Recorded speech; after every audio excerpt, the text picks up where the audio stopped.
Do you believe that through your own effort, through education, through reflecting, you can improve yourself? Some people will say, yeah, I do, but they don't really believe it.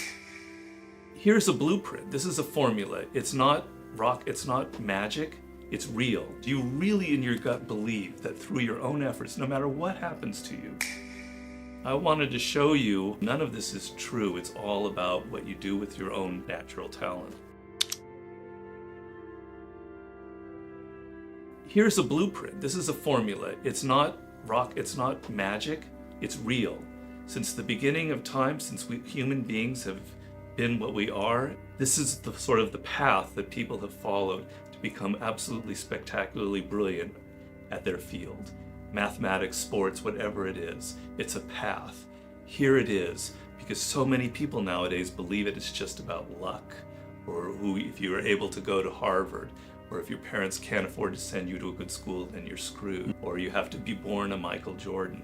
No, none of this is true. It's all about what you do with your own natural talent. Some of it is, to me, comes from one very fundamental belief. Do you believe that through your own effort, through education, through consciousness, through thinking, through reflecting, you can improve yourself? Do you fundamentally, deep down inside, right in the center of your gut, do you believe that? Because some people will say, yeah, I do, but they don't really believe it. They think inside that it's luck, it's circumstances, what school you went to, etc. People who believe in crutches, they don't think that it comes from somewhere inside. I think you can make a division there and there. Do you really in your gut believe that through your own efforts, no matter what happens to you, you can, through learning, etc., improve yourself? And we've lost that. A lot of people have lost that deep sense of connection to it. Not in a verbal way like I'm telling you, but you feel it. Humans, by our nature, we want power. The feeling that you have no control, it's just that we define the word power in the wrong way. When you're growing up in your family, when you've got siblings and a parent, you want more attention. You want the teacher to recognize you. You want to be able to have influence over your parents and over your friends. You want power. You want a degree of control. The feeling that you have from a very early age that you have no power warps you, makes you neurotic, drives you absolutely crazy. You want the feeling that you have control over your destiny, over your circumstances. That's the formula, that's the definition that I give of power. The other thing is, we humans we actually love power. That's why shows like the House of Cards, which show all that ugly, dark stuff, is so popular. We love hearing about it, we love the things that go on, but just physically, if we go to a place of power, let's say a big Hollywood studio, if I transported you out there to the offices of HBO or some amazing office, you'd be like, whoa, and you'd be excited and you want to learn. Right. We are fascinated by it, it's just we don't want to admit it. So these are the power games that are played in Hollywood, in business, in politics, in the arts, in sports, etc. You may not like them. I'm not saying that you're going to like selective honesty, where I talk about how people use fake sincerity to get their way, but you're going to want to know about it because people use it all the time. These are the laws that happen behind closed doors in all of these different arenas. If you're an adult, you'll be able to know how to handle that knowledge in a good way. The only solution when you have someone who's infectious, quarantine. Get away from them. Go far away. Don't get involved. Now, people misunderstand that law. They think, well, what about people who are unfortunate? I'm not talking about people who are the victims of injustice, who do deserve our sympathy and our empathy. I'm talking about those other types, and everybody has known them in their life, where, call them drama queens, whatever you want, they make you believe that they're a victim and in fact they're not, and they bring you down. And the opposite side of it is, we're social animals, and we draw the energy from other people in ways that are pre-verbal. Everyone has the experience where when you're with one person, they make you feel a certain way, and with another person, you suddenly act completely differently, right? We have that animal thing going on where if you are surrounded by someone who's positive, who has a good attitude, who believes in that you can control your destiny, it infects you. And that's the kind of people you want to be around. Humans naturally project, look outward when there's a problem. When something goes wrong, our first instinct is to look outward. That person did this to me. It happens to me, it happens to everyone. The difference is, do you catch yourself in the moment of blaming other people and stop and say, well, wait, maybe that's not the case. Maybe they're 50% to blame, but maybe I'm 30%.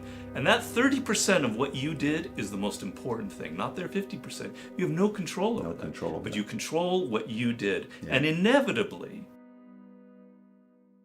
you are never the victim of something. Inevitably, well, I shouldn't say never. There are people who are victims, but most often there is something that you did that has a contributing factor to what happened. You have to go through accepting a lot of things. There are circumstances that you can't control. Mm-hmm. If you're in business, there's a lot that you can't control. If you write a book, you have no control over how people read it and what kind of success you're going to have. You have no control over the economy at large, over global factors in your industry. If you go crazy trying to think of how you're getting all emotional about all of these things, you're going to lose your hair, you're going to get cancer, and you're going to die. You have to learn how to accept the things. But more than that, you have to learn failure, mistakes, problems are actually the best thing that can happen to you. And that's sort of more like what we're talking about with that oak tree there. That instead of getting reactive and going, why did I just bend with it and say, this happened for a reason. It's teaching me a lesson. I made a mistake. I need to learn. Our energy, our level of energy determines what happens to it. If we're excited by something, if we have to get out, if we have to make something succeed, we will put in 10 times the amount of energy than if we don't have that feeling. Mm-hmm. So sometimes you have to artificially put yourself in debt. You have to say, okay, now that you're 24 and you say, no, I don't have the money, I don't have the experience, but I'm gonna try. So you go ahead and you try, you somehow raise the money, you find an angel. Now you better succeed or you've lost this person all their money. You're gonna try like hell. And you're gonna put in so much more energy and you're gonna make it happen. And if you fail, which can happen, you've learned something so valuable. You've learned more in 2 years of failure than 20 years of business school. And you're gonna make your next thing a success. The amount of energy you put into something determines the result. And if you don't feel the necessity to make it work, you're going to put in much less than is necessary. So put yourself on death row. You start even feeling a bit insecure. Maybe I'm causing that reaction. And that as I get insecure in their presence and my talking gets a little halting, the insecure person gets even more insecure. Like this person isn't really interacting with me. And then it gets back and forth, it gets worse and worse and worse. Or the opposite happens. You go up to that person, they're very confident, they're very secure in themselves, they're very calm, they have a calm energy. It just calms you down, and the conversation that ensues flows in this very natural, easy way, and then that person feels that you're kind of engaging, they engage more, on and on and on and on.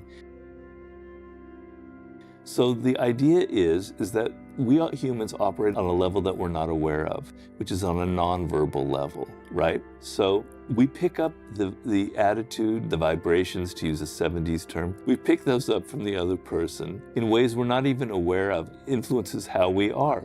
So your attitude towards life, you have an attitude, and I call it the way you look at the world. It's a lens. That attitude can be complex, but it usually has a single dominant component. It could be anxious. You're anxious about everything, worried. It could be insecure.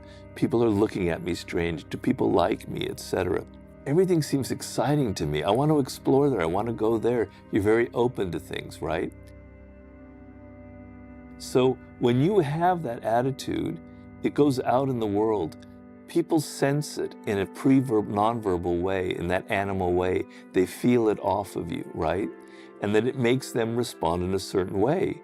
And so if you have that anxious attitude, you're going to create all kinds of situations that are going to feed your anxiety. Mm-hmm. You're going to find anxiety at every corner that you come upon, right? Because you're nervous, you're making other people nervous, you're supposed to take an action, you hesitate, and then it doesn't go very well because you hesitated. That makes you more nervous, etc.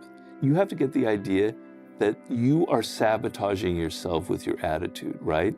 And there have been some amazing books written on this aspect of human psychology that actually were kind of mind-blowing. Things like the Pygmalion effect, which I hope in the next 20, 30, 40 years, people study more seriously in sciences and explain. But the idea is, studies like teachers in schools,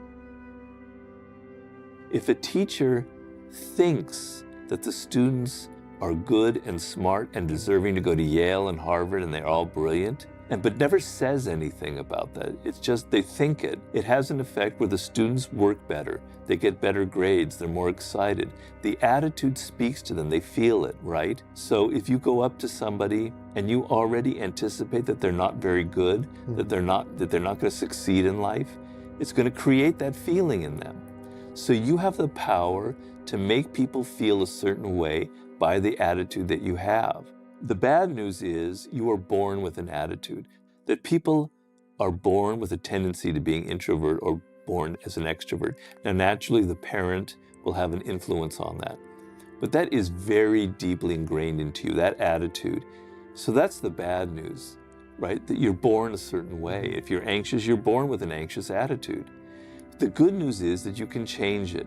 It's plastic. You can work around the edges, you can soften it, you can make it better.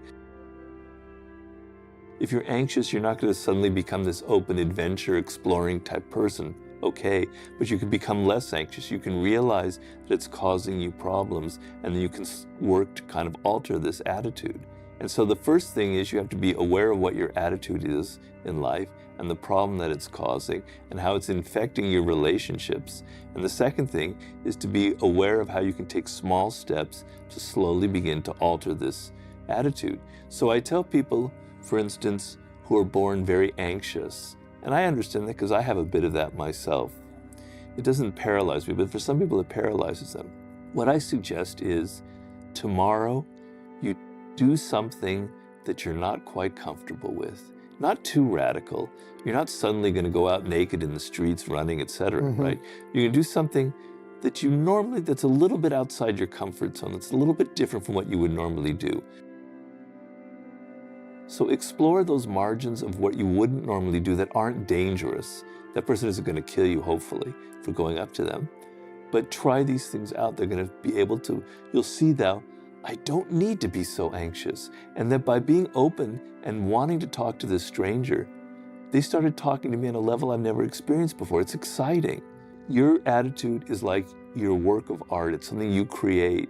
You're born with it, but you can change it, is the power that you have. So if you are an anxious person, it's pretty obvious. You don't need like Sherlock Holmes to kind of, decipher that for you, right? When something new or novel comes up, your first reaction isn't, wow, I'm excited. It's, oh no, I'm nervous. This makes me uncomfortable. How you react to things in a general way, in a kind of a neutral circumstance, right? So you're thrown into some novel situation. You find yourself in a foreign city. Is your first instinct to take all your clothes out and go exploring and finding everything there? And in certain patterns in your life, how you react to things that are different or new will be extremely telling to whether you're an introvert, whether you're an extrovert, whether you're anxious, whether you're adventurous, on and on and on, right? So observe yourself in kind of these key moments. I don't think it's rocket science. I think it's pretty clear. I know, for instance, that I am an introvert. That my tendency is I'm more on the shy side, although I've learned to kind of overcome that, right? And I see that in my social interactions.